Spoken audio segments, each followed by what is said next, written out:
These are some of the most unsettling clips ever recorded. I've searched through countless videos to bring you only the most intense moments, so viewer discretion is advised. Let's start with this first terrifying encounter.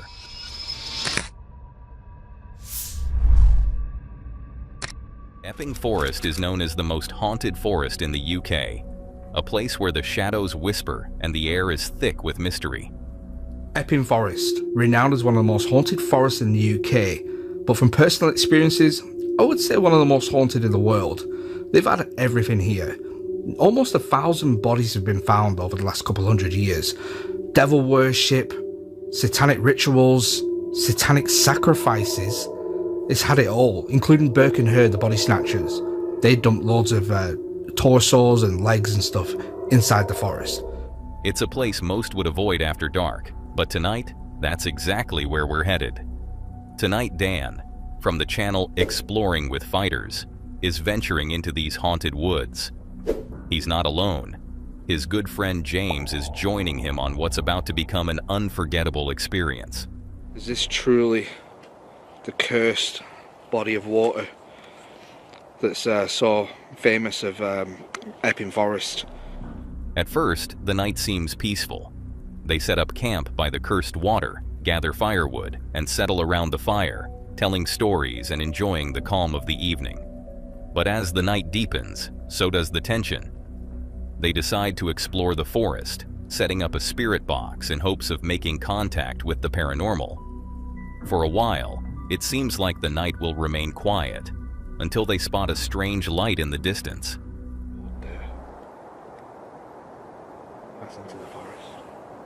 Unless there's someone out with a torch. I can't see it now.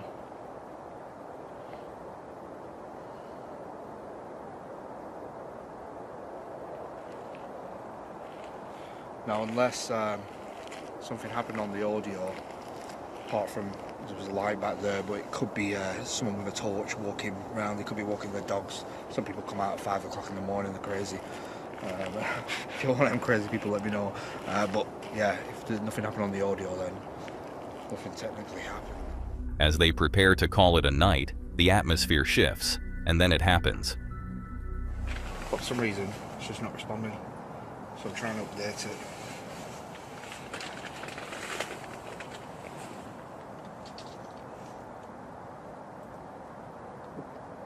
What's that? Shh.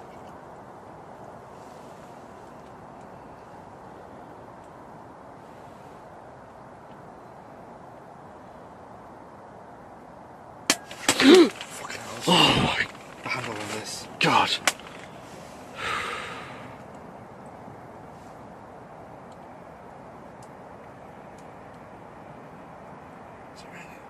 I don't know.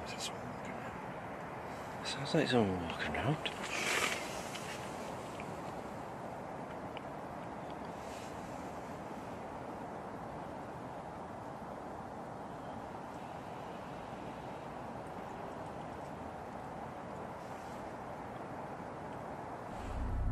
Footsteps begin to circle their tents.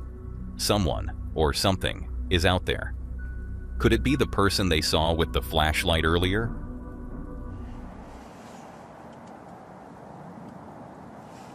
Why is the frame getting bigger? Don't know. What? What's that shadow? Is that you? Oh my. Stop.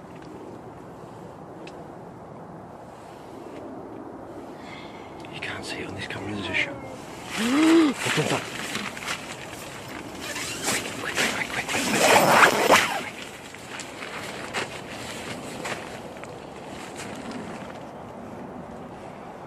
Anything? No. Pass me time.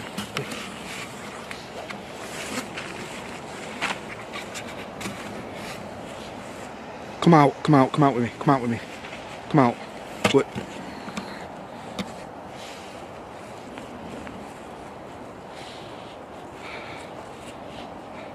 You see anyone? No. The fuck was that?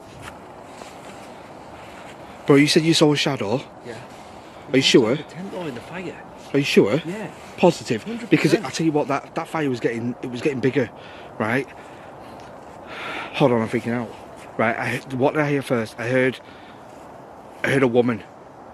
There was a woman first. The noises grow louder, more insistent. Then, even the laugh of a woman echoes through the air. But when they step outside to investigate, they find nothing. Fucking hell. That scared the shit out of me, you know.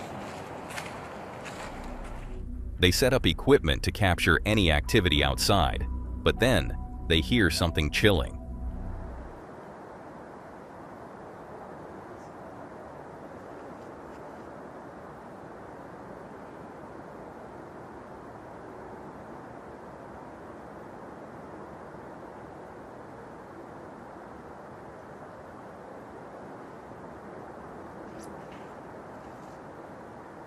Is that recording?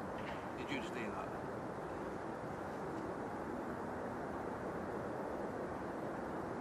that? Dan's over there. I hope that camera's recording. Dan, if you're watching this, right, as you're over at your car, I'm setting up to do a quick thumbnail, and I swear to God, right, there was a woman's voice.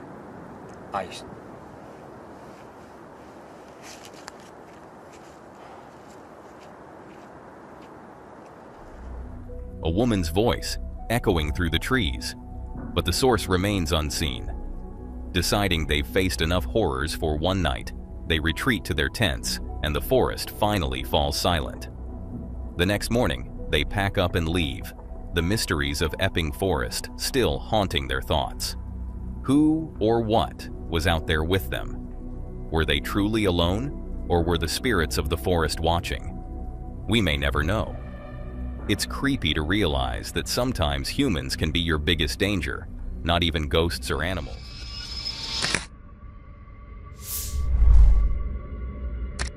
April 13th, 2024.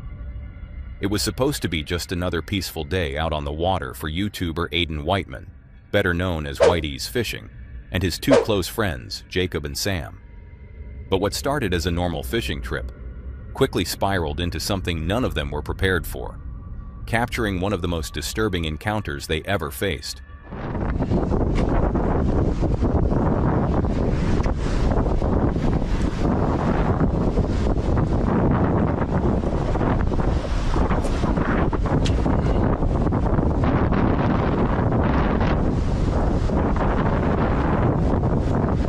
Oi, I don't reckon you're getting it.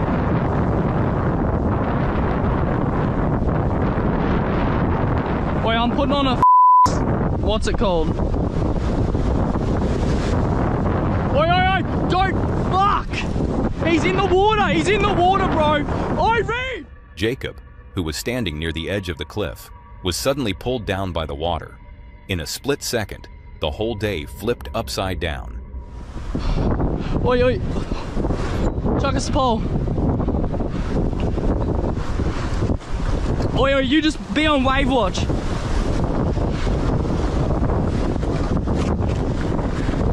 Oi, hold that. Go, just climb yourself up. Oh! Oi.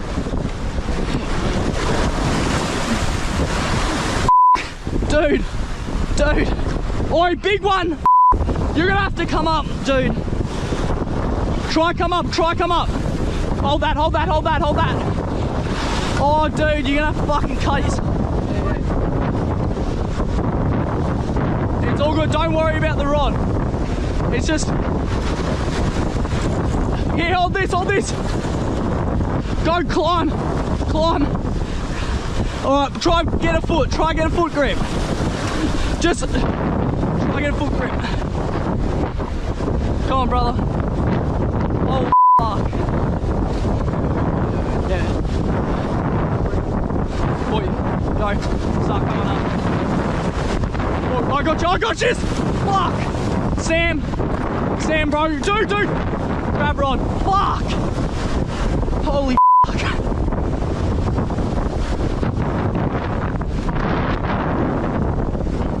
Starts. This is fucked. Just don't panic. Oi. Just come this way, come this way. Dude! Come up here. Or you're gonna need to come this way, man. Reed, come this way. Swim out here. Just swim out here, man.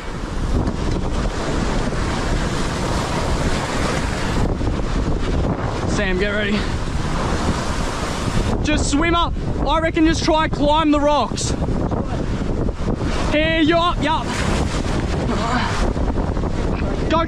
Just start climbing, just fuck. Or you gotta swim this way. Or you just stay calm. Just stay calm, that's all you can do. Dude, fuck. Oi. Dude, no. Fuck, man. Desperately trying to reach him. For a moment, it looked like it worked and managed him to get out of the water. But that was only the beginning of a terrifying turn.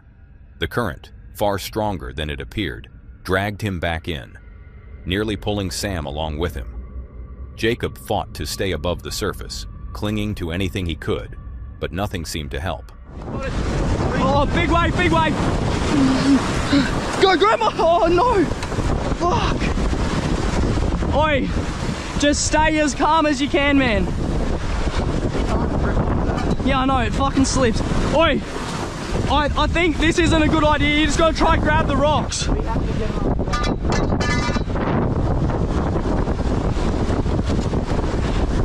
No. Oi. Fuck, man.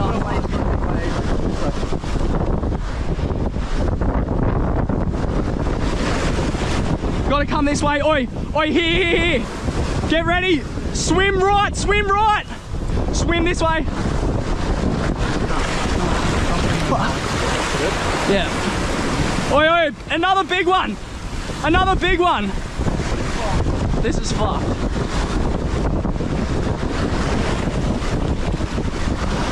Fuck, man.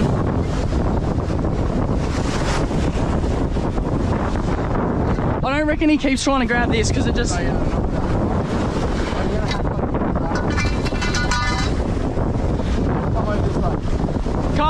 Come right. Don't panic. Do you have anything to like... I don't know. Rope. Oh, do you have it on you? Is it in your bag? Oh, we got rope. Just stay calm. The water kept dragging Jacob farther away, and the only thing Aiden and Sam could do in that moment was yell at him to stay calm. After several failed attempts to pull him out with the steel rod, it quickly became clear this wasn't going to work. Nothing was going their way, and a sense of helplessness started to sink in as they watched their friend being chased by the current, almost like the water wasn't just pulling him, but trying to take him. That's when Sam suddenly remembered the rope he had packed in his bag that morning, just in case. Oh, you can't swim in. He's too exhausted.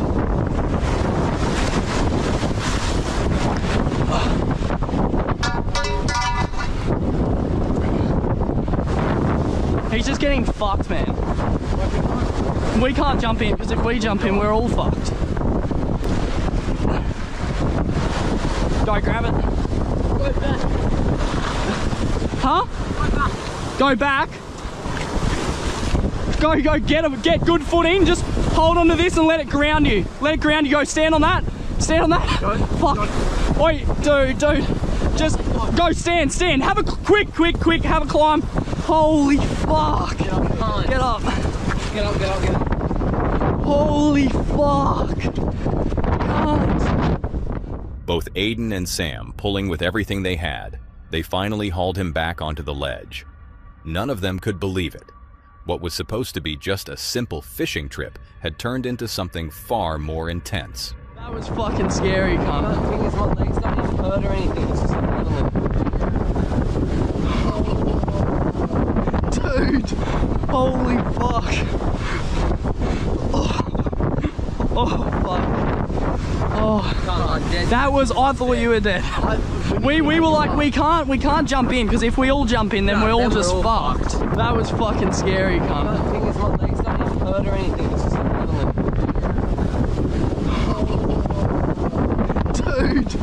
Holy fuck. Oh fuck. Oh, that was, I thought you were dead. We were like, we can't jump in, because if we all jump in, then we're all just fucked. As the three sat in silence, nursing their cuts and bruises, each of them was haunted by what could have happened, and what almost did. One thing was certain, this was a day they'd never forget. And after this, they weren't coming back to places like that ever again. James and Edward, the twin brothers behind the Action Adventure Twins YouTube channel, have just released one of their most chilling explorations yet. Known for chasing danger, this time they dive into a mysterious sinkhole behind an abandoned battery plant. First spotted as a strange blip on a LiDAR scan hidden beneath layers of overgrowth. Armed with ropes and lights and their signature fearlessness, the brothers descend into the darkness, unsure if they're investigating a simple geological collapse or stepping into something far more sinister. But they soon find out. Dude, this is the biggest sinkhole I've ever seen in my life. What the heck? Dude, we're gonna need the rope just to rappel down the cliff and get in. Whoa. Holy. Oh my god. That's a sinkhole right there. There we go. We got the rinkiest, dinkiest rope. Yeah. You have a rope pad though, in case you see something sharp. Yeah. How's it looking down there, man? Pretty deep. Pretty deep, man.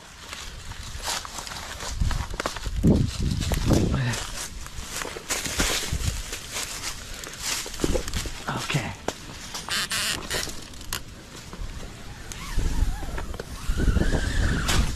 Wow.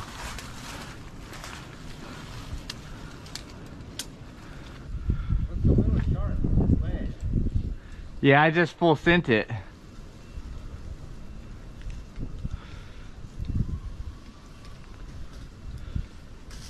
Sweet. Yeah, I don't know about this one, man. Standing at the edge, James looked down into the hole. The wind is still, but the silence feels heavy. Without hesitation, Edward clips in and begins his descent. The walls were damp and crumbling, but the brothers pressed on, ready to draw deeper into the unknown. Cave? Maybe? Very unstable looking entrance here. But, you know, you just won't think too much about that.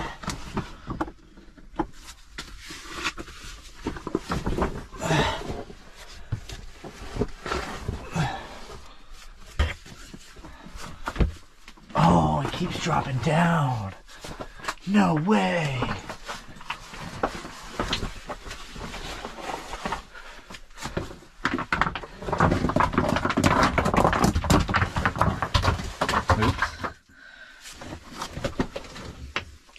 No, it keeps going. Holy shit. Oh, wow. It's a cave. It's a full-on cave.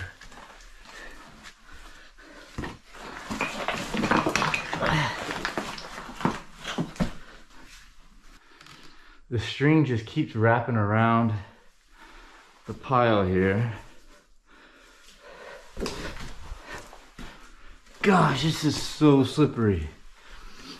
You can tell because of the floods, this place was just flooded. It's so hard to move in here without sliding down this hill.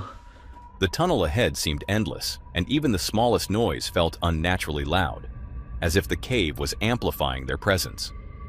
The floor beneath them slick with compacted mud, and streaks along the cave walls suggest recent water flow. Each step becomes slower, more cautious.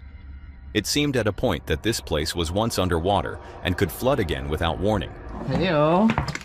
So where's the mudslide you're talking about? We gotta traverse over in this slanting room. No. Okay. Where does the string keep going?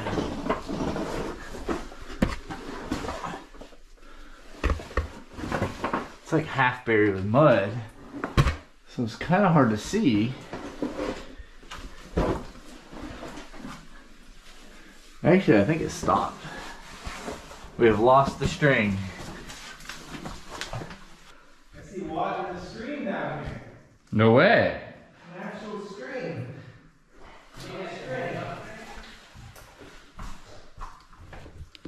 Dude, it's a long waterfront. The string eventually vanished beneath a collapsed section of ceiling, but they pushed forward towards a low, slanted corridor, barely large enough to crawl through, until a faint sound of running water echoed from somewhere deeper inside. Okay. But I got hopeful again. It goes a long way. I'm going in, brother. Yeah. Good luck. I might follow you if it's good. Okay. I'll let you know. Alright, brother.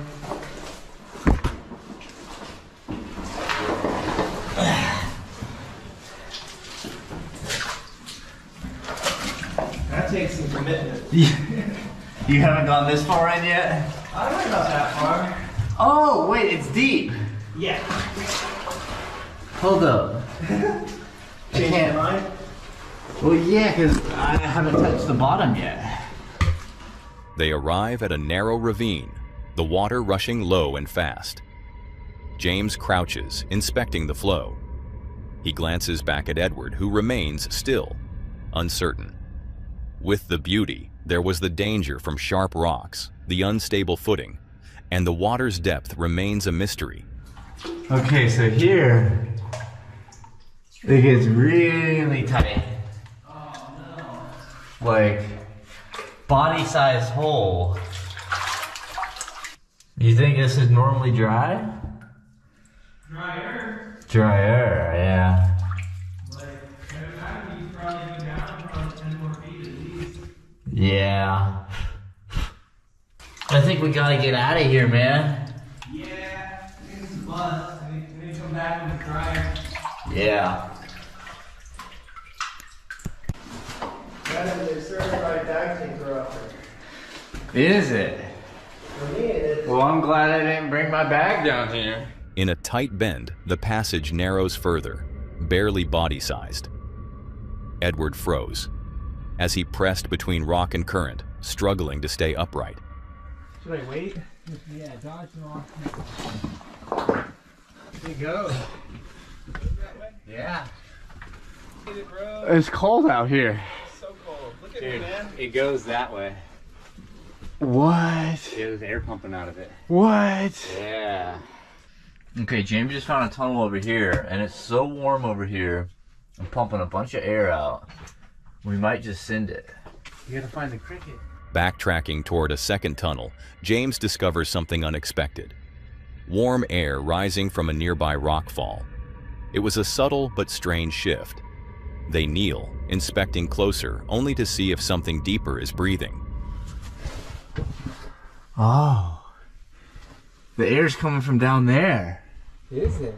Yeah, it's just pumping out of there. Well, there's a way. We'd have to dig it out though. We just gotta move on these rocks. You feeling it? Yeah.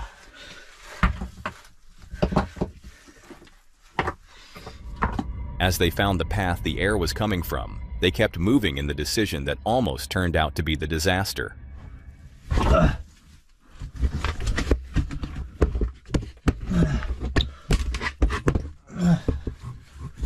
What am I stuck on?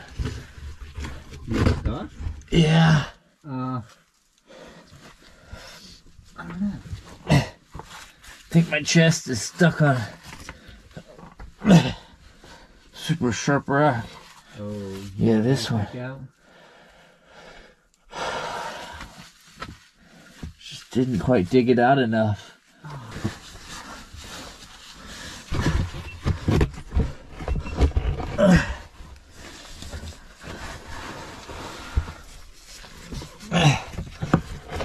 I'm making it.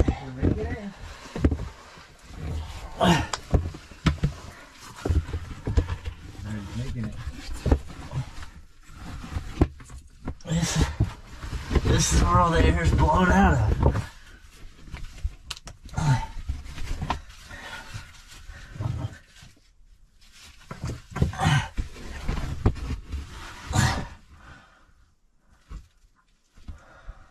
It's a bad place to get stuck. Dude, I thought I could turn around. James wedged into the newly found passage, the ceiling scraped across his back. He exhales sharply as a jagged edge presses against his chest. Edward, waiting outside, calls nervously. Inside, James mutters, trapped now in a tunnel too tight to turn back. Oh, this is bad.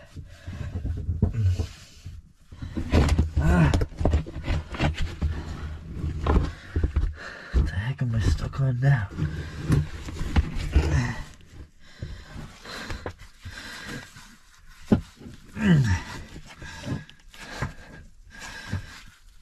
None of those will budge. I just gotta send it.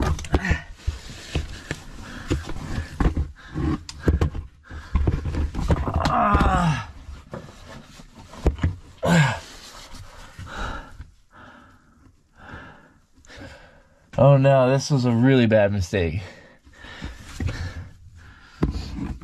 Oh, this is a really bad one. Where's the air coming from? I don't care anymore, honestly. Now my kneecaps are at an angle where they're stuck. And now I'm more of a slanting position. Can you see where my kneecaps need to go? No. Oh my gosh.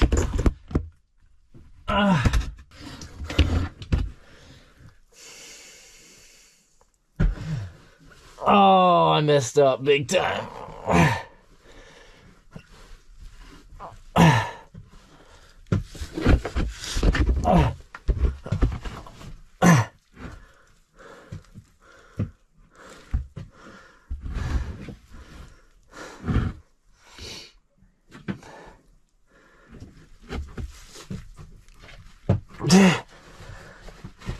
Ow!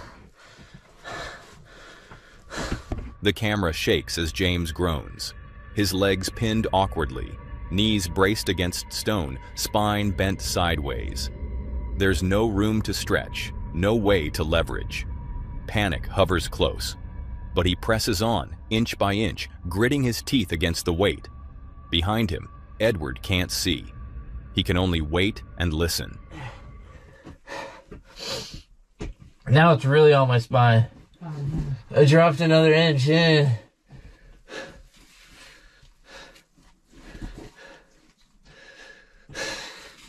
This is bad.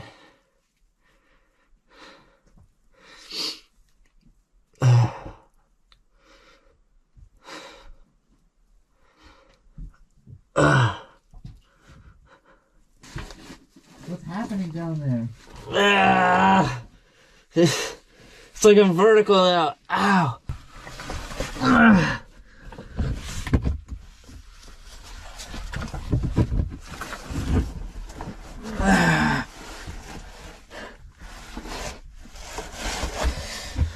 Oh.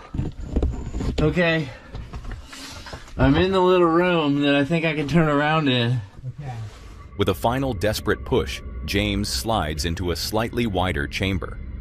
The relief was immediate, though the room remains pitch black and unstable. He kneels, exhaling in relief. He scans the walls, discovering what looks like another tunnel leading deeper still, its mouth veiled in mist and darkness.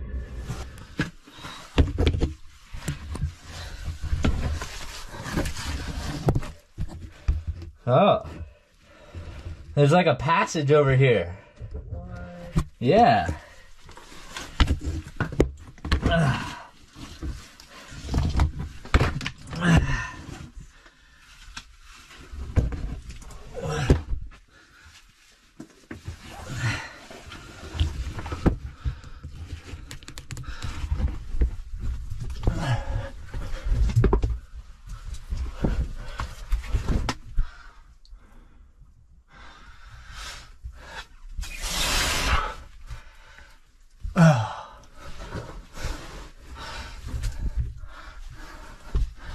I don't know, I think it dead-ended. And now I don't think I can turn around here. I messed up again. The excitement fades as quickly as it came. The new passage appears to be a dead end, and worse, James couldn't turn around. The once wide chamber narrows again behind him, and his only option was either dig or risk squeezing back through the tunnel that nearly trapped him.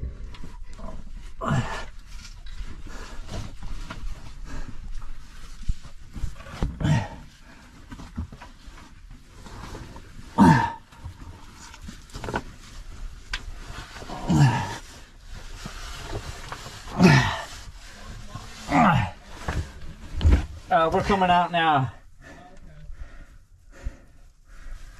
He's just at the tightest part.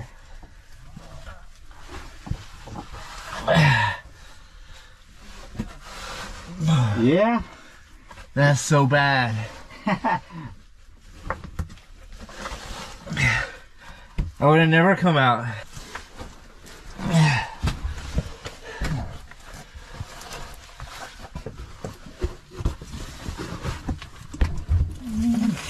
This whole thing needs to get widened out. I know.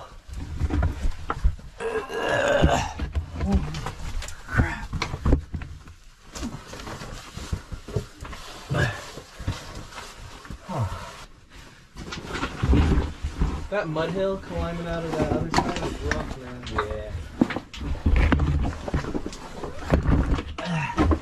I almost slid all the way down. Eventually, both brothers emerge from the cave, caked in mud and visibly shaken. What they found wasn't a simple sinkhole. It was a fractured gateway into a buried system, perhaps waiting. James rubs his shoulder, sore from the crawl. Edward glances back toward the opening, now distant in the falling light. Beneath the surface of our world lies hidden chambers shaped by time. James and Edward entered in search of a hole in the ground, but what they found was a place that didn't want to be explored. Some tunnels breathe, some pull you in, and sometimes, the deeper you go, the harder it becomes to come back.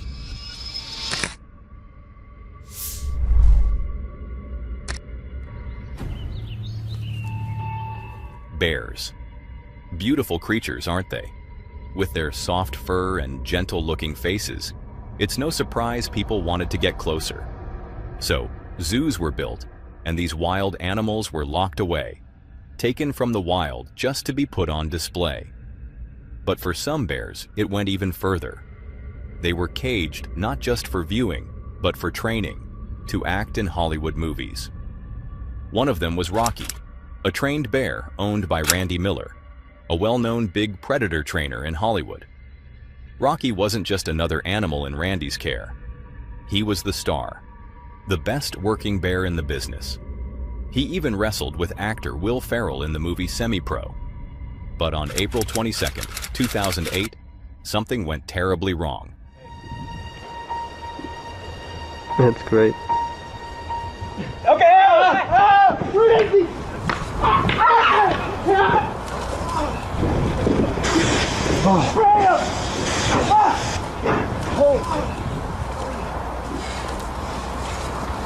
Is he bleeding? Yes, he is. He's bleeding. During a training session, Rocky suddenly bit into the neck of Stephen Miller, Randy's cousin and best friend. His teeth punctured the carotid artery. Stephen died almost instantly from massive blood loss and internal injuries. Rocky wasn't euthanized. Experts believed the bear didn't act out of aggression, but that the tragedy may have been the result of stress or a misunderstanding during the session. Even so, the incident changed everything. It led to tighter restrictions on the use of wild animals in film productions and training environments. It's a deeply tragic story, one that never should have happened. Bears don't belong in cages, on sets, or in training arenas. They belong in the wild. Rocky didn't choose this life, and Stefan didn't deserve that fate. And while some may call it a freak accident, the truth is, none of it had to happen.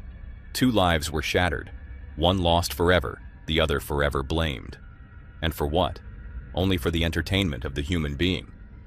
It's sad to see that people's lives end this way, but it's even more disturbing how that happens. Weambilla, Queensland, December 12, 2022. What began as a routine call to check on a missing person would become one of the darkest days in Australian policing history. 4 young constables, Randall Kirk, 28, Matthew Arnold, 26, Rachel McCrow, 29, and probationary officer Keely Bro, arrived at a remote property in the Western Downs. Jesus.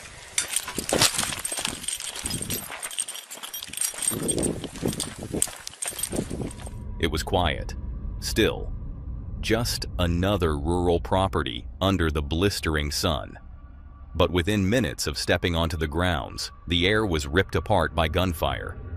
Matthew Arnold and Rachel McCrow fell almost instantly, shot without warning by 3 heavily armed attackers. What followed was pure chaos. Constable Randall Kirk's body-worn camera captured every harrowing second as he dove for cover.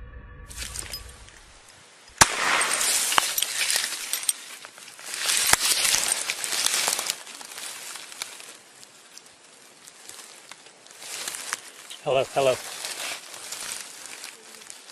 Hello? Hey buddy, what's what we got? He shot Rachel, I believe. I think she's dead. She shot him, I think. No, he's still walking. He's trying to walk around me. She shot him? Oh no, she shot at him. There's 2 of them. They've got Matthew's gun now. Dead. Hell, mate. Hang in there. What about the other 2? You got eyes on Keely and Matt? Matt's not moving. Rachel's not moving now. And Keely I haven't seen. Where, and you're pushing behind a tree? Yes, but he's walking over. There's 2 of them. Walking over towards you? Yeah. What do you want me to do? Mate, you got to look after yourself, buddy. Alright, stay behind that tree. That's the only thing you got between him and her. And between you and him. Yeah. You got long rifles? Yeah. Long rifle and Dylan's, Matthew's pistol.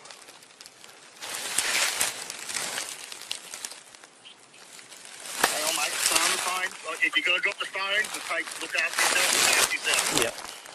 They just camped up. Both of them. Mate, have you got any more trees behind you?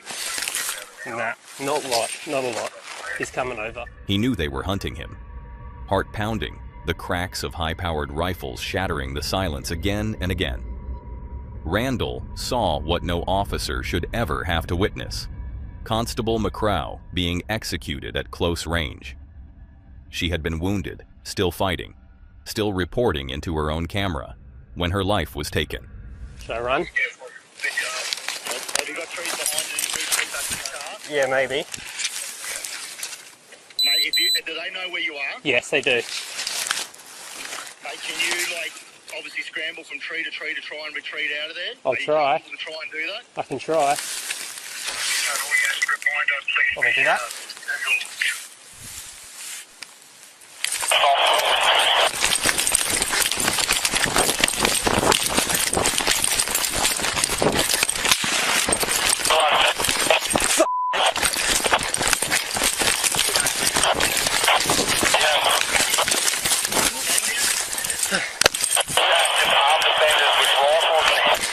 They're coming, they're shooting. The other 2 officers.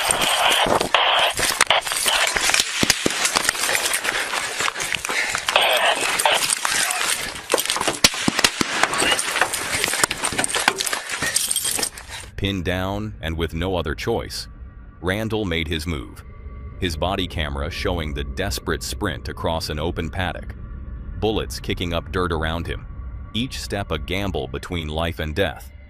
100 meters to the police car, 100 meters that must have felt like a lifetime.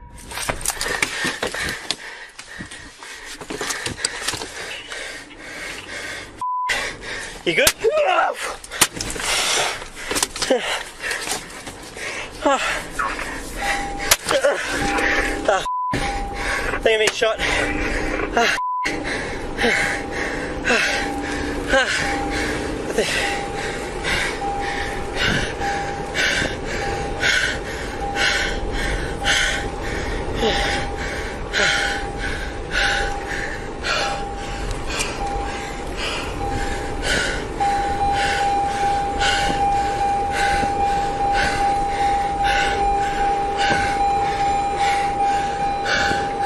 Hello? the car, driving away. Oh, I can't hear because of the firearm shots. Oh. Hello? Are you there, buddy? Yeah.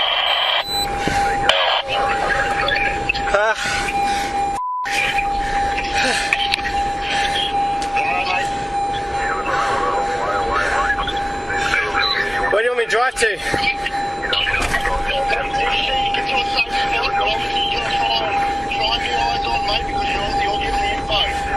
Yeah, well, there's two of them. I think I've been shot. I don't know where. They've got multiple shots on the window of the car, but I had to drive away a bit. I've lost the shoe.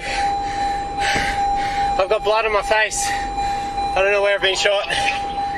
By the end of that day, 3 innocent lives were gone. Constables Matthew Arnold and Rachel McCrow, and neighbor Alan Dare, who had only come to see if he could help. The 3 attackers would be killed in a 6-hour siege with specialist police. Incidents like this are a stark reminder of the reality behind the badge. Police work is not just about enforcing the law. It is about walking headfirst into the unknown, never truly knowing if the next call will be routine or life-threatening. Officers face split-second decisions under extreme pressure, with the weight of public safety and their own survival hanging in the balance. Every stop, every knock on a door, every call for help carries a risk. It could be nothing, or it could be exactly what happened that day in Williambilla, an ambush that leaves no time to think, only to react. And yet, they keep showing up, knowing full well the dangers, knowing that in moments like these, hesitation can mean the difference between life and death, not just for them, but for the people they've sworn to protect. What happened in Williambilla was more than an ambush. It was a reminder of the razor-thin line officers walk every time they put on the uniform, that danger can come without warning, and that sometimes the only way to survive is to run straight through the fire.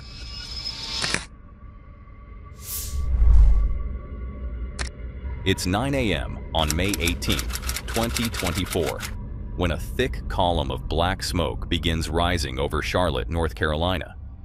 The smell of burning chemicals fills the air as residents look up and see the smoke twisting high into the sky. It's coming from a massive 7-story building, a luxury apartment complex that was still under construction, 239 upscale units that hadn't yet housed a single tenant. At first glance, the lack of residents might seem like a lucky break, but in reality, it's part of what made the situation so dangerous. The top 5 floors weren't finished. They were just exposed wooden frames and insulation, dry and unprotected. A fire didn't just have fuel, it had kindling. So when the flames broke out, they spread with terrifying speed. 17 construction workers were on site that morning. They had arrived for a regular day of work. Now, they were trapped. When the first firefighters arrived on scene, the upper levels were already consumed by flames. Crews moved fast, pulling 15 of the workers from the building. But once outside, they realized something horrifying. 2 men were still missing. Inside the smoke-choked maze of half-finished walls and collapsing beams, 2 workers, DeMonte Sherrill and Reuben Holmes, were left behind. They were trapped somewhere deep inside, and they were screaming for help. But DeMonte didn't just scream. He pulled out his phone, opened Facebook, and started a live stream. Somebody say help, we're in South Park. Help! Yo, I'm at South Park right now. At work, and the building on fire, and I can't get out. The footage shows DeMonte and Reuben surrounded by dense smoke. You can hear the fear in their voices, but they try to stay composed. They explain where they are. On the 6th floor, the 2nd highest level. The only stairwell is on the opposite side of the building, but something is blocking the hallway. They can't get to it. And with the fire closing in behind them, their only other option would be to jump 6 stories into what was almost certainly a sea of flames. It's getting harder and harder for them to see us. We're gonna have to stand out here and see.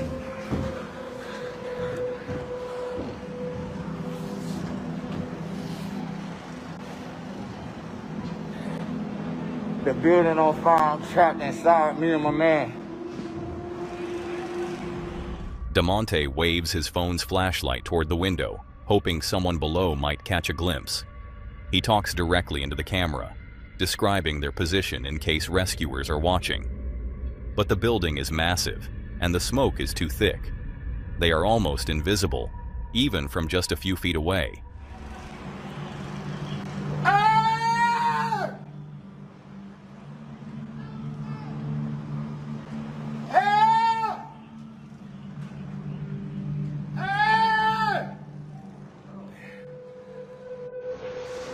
Yo, this building is on fire. I'm at work. Somebody send help. We're in South Park. As the fire intensifies, DeMonte grows more desperate. He starts shouting louder, trying to make his voice rise above the roar of the flames. In the background, Ruben waves his flashlight in frantic sweeping motions. They're doing everything they can to stay alive, hoping that someone, somewhere, can find them before it's too late.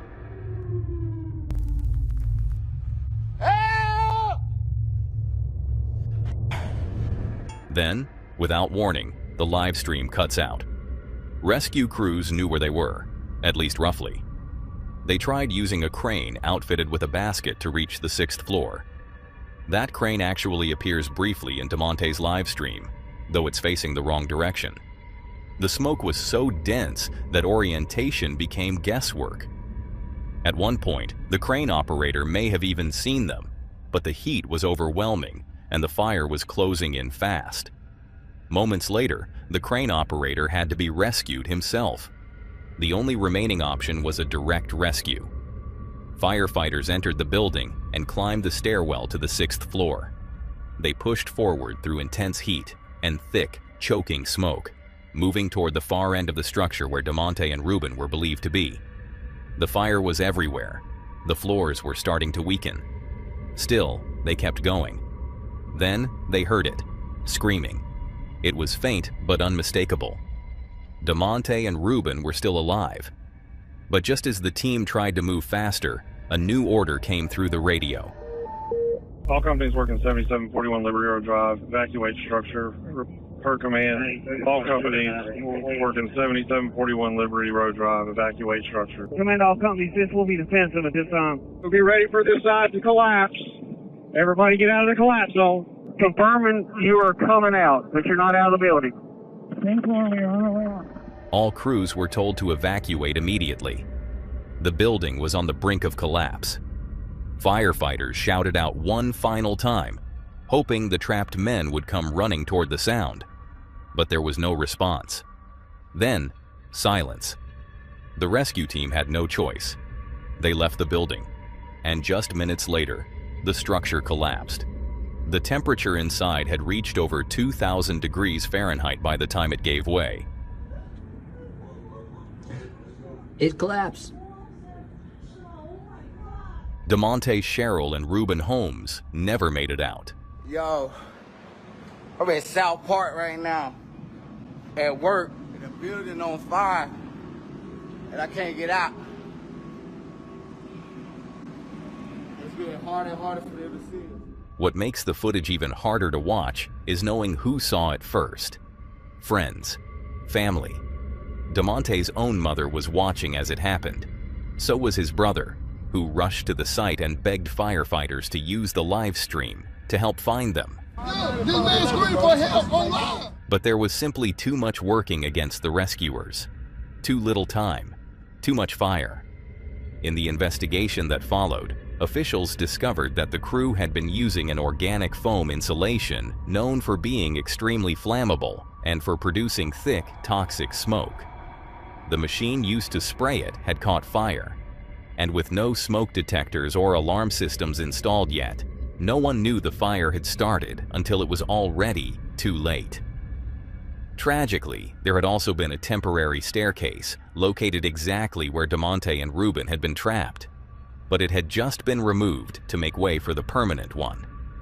As a result of these failures, the construction companies involved were fined $50,000 and are now facing lawsuits from the families. But no amount of money will ever make up for what happened that day, because nothing can bring back DeMonte Sherrill or Ruben Holmes. It's heartbreaking to think that some lives end this way.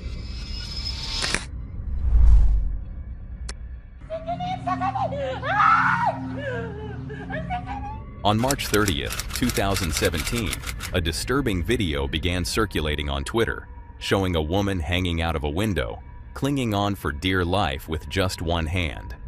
Below her were 7 stories of open air, ending in concrete and metal, a fall that would almost certainly mean death. Understandably, the woman was sobbing, begging to be saved, crying out repeatedly, "Hold me! Hold me!" But what made this video especially unsettling wasn't just the danger she was in. It was the response she received from the person standing just inches away. Behind the camera stood another woman, calmly recording the ordeal on her phone. As the woman outside the window pleaded for her life, the person filming responded coldly, saying, "Oh, crazy, come back." It's a chilling moment. One woman helplessly dangles on the edge of death, while another stands safely inside, emotionless, doing absolutely nothing to help. And then, just as many feared, the inevitable happens. The woman loses her grip and falls. A moment later, the camera captures her lying motionless on the ground, 7 stories below. The footage was shocking, and within hours, it had spread across Twitter. Millions watched the video, asking the same question. What exactly had happened here? Why was this woman hanging from a window? Why wasn't anyone helping her? And most importantly, was this an accident or something more sinister? With no context provided, many assumed the worst, that this was a suicide attempt and that the woman filming had simply assumed she was bluffing. Perhaps she believed the woman wouldn't actually jump. Maybe she didn't realize there was nothing the woman could do to save herself once she was out that window. That theory became the dominant narrative. Countless viewers accepted that explanation and moved on, convinced that this was just another tragic moment caught on camera. But something about it didn't feel right. The cold, almost mocking way the woman behind the camera responded. It didn't feel like disbelief. It felt like contempt, as if this was exactly what she expected to happen. And eventually, the truth came out. It turned out there was more to the story. Much more. When local news sources in Kuwait began reporting on the video, the real story surfaced. The woman hanging from the window was identified as Adish Sadiq. And this was not a suicide attempt. It was an escape attempt. Because what we were witnessing on camera wasn't just desperation, it was survival. Adish, originally from Ethiopia, had come to Kuwait to work as a maid. But almost immediately after arriving, her situation turned into something far darker. She had only been working for her employer for 3 days, but during that time, she had been held against her will. She wasn't allowed to leave the apartment. She had effectively become a prisoner, a modern-day slave. Unfortunately, stories like Adish's are not uncommon in the region due to a system known as the kafala system, a sponsorship-based labor program that has been widely criticized for enabling the abuse of foreign workers.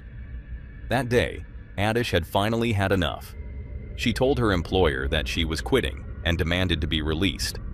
But her boss didn't take the news well.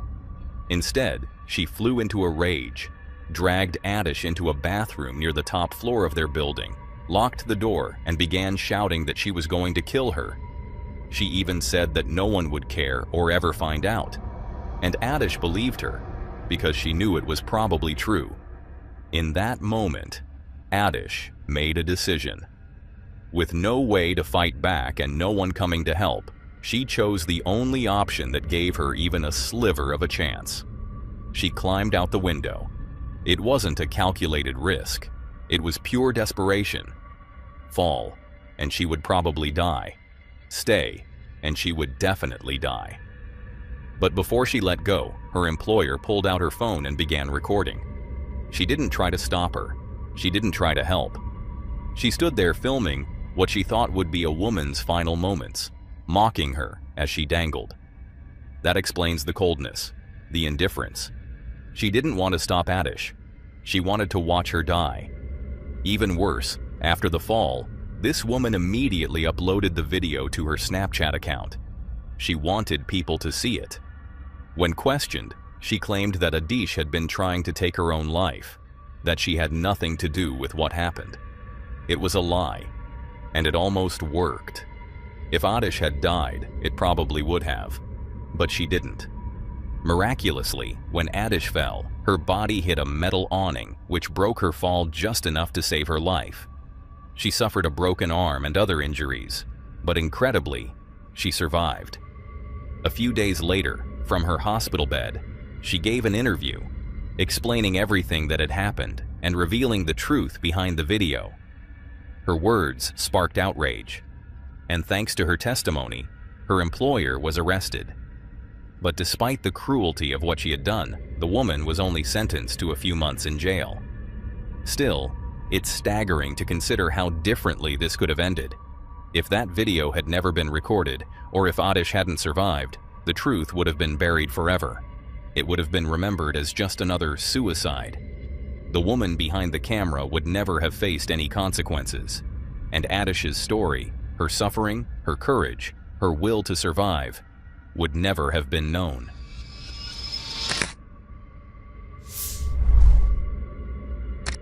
It was 2:46 p.m. when the ground began to shake. Knock it off.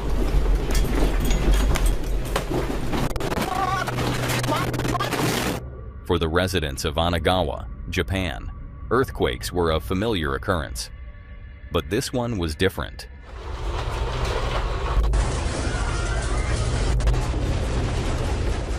It struck with a kind of violence that none of the locals had ever experienced before. And when the tremors finally stopped, everyone stood frozen, staring out at a world that had just changed in an instant. This was especially true for a group of nearly 160 Chinese workers and students who had recently moved to the area. Most of them had never experienced an earthquake before, certainly not one of this magnitude. Among them was a tight-knit group of 20 women, newly hired as trainees at a seafood processing company called Sato Susan. They had been working when the quake struck and immediately rushed outside, panicked and disoriented, standing in the street and trying to figure out what to do next. What they didn't realize was that the worst hadn't even begun yet. In Japan, the earthquake is only half the danger. The other half is the tsunami that often follows. And typically, the stronger the quake, the more devastating the wave. Anagawa was right on the coast, and the Sato Susan facility sat directly on the shoreline, which meant that these women were now standing in the path of what was quickly becoming an oncoming catastrophe. Thankfully, their boss, Mitsuo Sato, knew exactly what was coming. He immediately shouted for the women to run to higher ground. But knowing that they weren't familiar with the area, he realized he couldn't just give instructions. He had to lead them. The women followed without hesitation as Sato guided them up a staircase carved into the side of a nearby hill. It led to a small shrine overlooking Anagawa and the sea, one of the highest points in the area. From there, they should have been safe. And yet, as they neared the top, the ocean began to behave in ways that confirmed Sato's fears. The water had suddenly pulled far away from the shore, and now it was rushing back in. What came next wasn't just dangerous, it was apocalyptic. Still, Sato didn't stop. Once he was confident the group had reached a safe enough altitude, he turned and began walking back down toward the town. The women shouted after him, asking where he was going. That's when he told them. His wife and daughter were still down there, in their home, directly in the tsunami's path, and he was going to save them. The women screamed for him to stay. They pleaded with him not to go back. But Sato didn't even look back. He stepped onto the street and vanished from view. One of the women, standing at the top of the hill, began recording.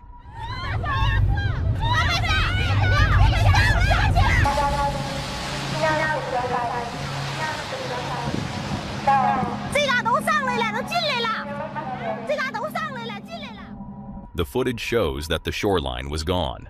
Water had surged in, swallowing the streets and creeping deeper and deeper into the town.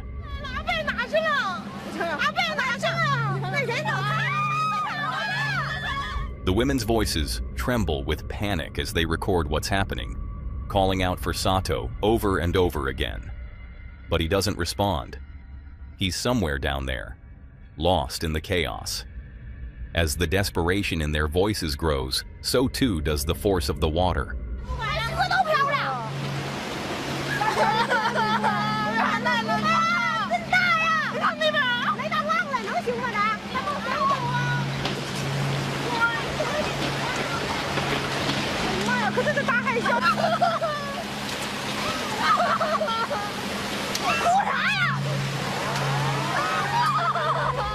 All they can do is watch as Anagawa is slowly erased. Buildings vanish. Cars are swept away. Entire neighborhoods disappear beneath a churning sea.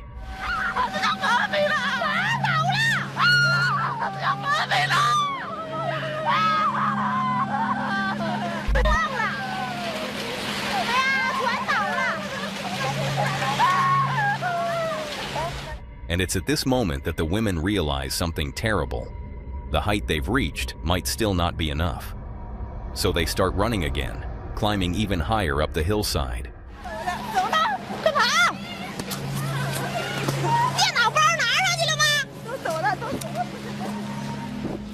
And as they do, they see something that stops them cold.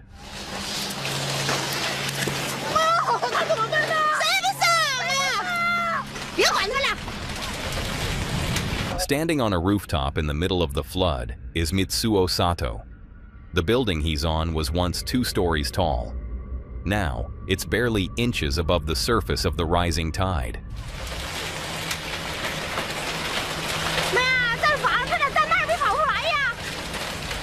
The women shout his name again, frantic, pleading, but it's no use. A moment later, the camera turns away for just a second, and from the sound of the women's screams, you know exactly what just happened.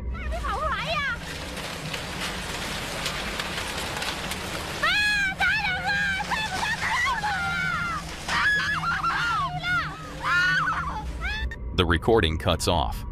When it resumes minutes later, the street where they had stood earlier is now completely underwater. The buildings are gone. In front of them is nothing but a sea of destruction. If Sato hadn't led them up that hill, every single one of those women would have died. The date was March 11th, 2011, the day Japan was struck by the most powerful earthquake in its recorded history. A magnitude 9.0. It triggered a tsunami that would become the deadliest the country had ever experienced.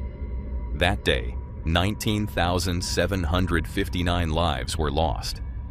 Mitsuo Sato was one of them, but his wife and daughter were not.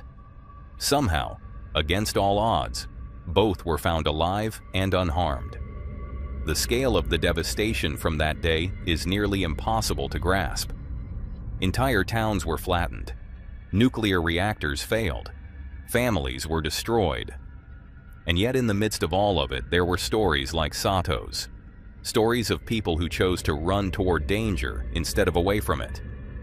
A man who saved 20 strangers by leading them to safety. A man who gave his life trying to reach the ones he loved. And it's because of those 20 women, who survived because of him, that the world now knows his name. Mitsuo Sato is remembered as a hero, and of the 160 Chinese migrants working in the area that day, not a single one was lost. That speaks volumes about the people of Onagawa, those who were willing to risk everything to save others. Sarnak inside on Trujillo. He got wiped out by Petgrave. Ice hockey, one of the biggest sports in Canada and America. Fast-paced, aggressive, and beloved by millions. But behind the cheering crowds and thrilling goals lies a hidden danger. Players push, shove, and sometimes even fight. But nothing is more dangerous than the very blades they skate on. Razor sharp, designed to cut through ice, and sometimes flesh. It was December 1st, 2015. Two Russian teams were facing off in the Continental Hockey League, and within moments, something disturbing happened. Have a look.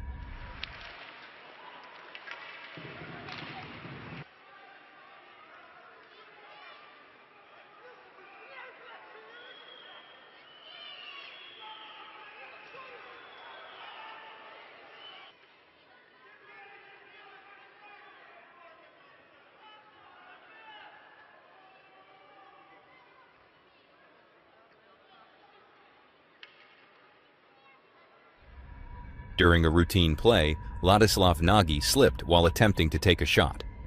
In a split second, his skate kicked up and sliced directly across the neck of Vitaly Sitnikov. Sitnikov immediately grabbed at his throat and stumbled toward his bench, blood already pouring down his jersey. Within seconds, he collapsed. Medical staff rushed to his side and stretchered him off the ice. Incredibly, the skate had missed his artery. After stitches and rest, he survived. But not everyone is that lucky. On October 28, 2023, Adam Johnson took to the ice for what should have been a regular match against the Sheffield Steelers. The crowd was electric. His family and girlfriend watched from the stands. But just minutes into the game, tragedy struck.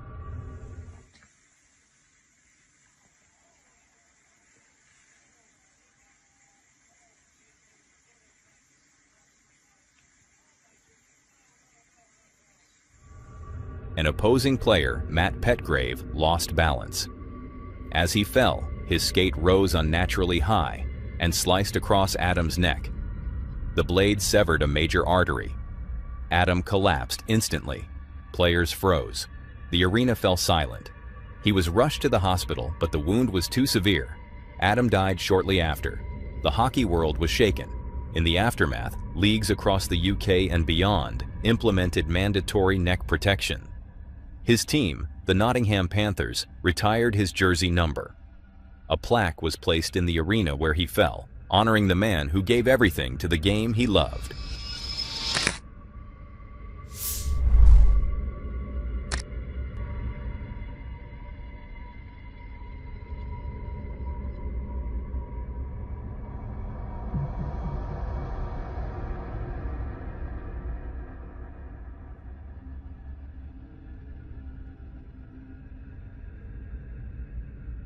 This footage was recorded on June 28, 2021, in the Büyükşehir district of Istanbul, Turkey.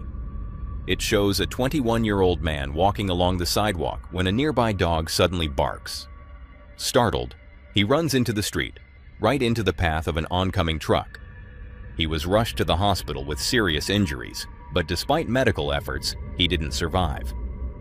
Moments like these are a sobering reminder of how fragile life is, and how quickly everything can change in an instant. That's all for today, folks. If you want to see more of this creepy content, click on the video on screen.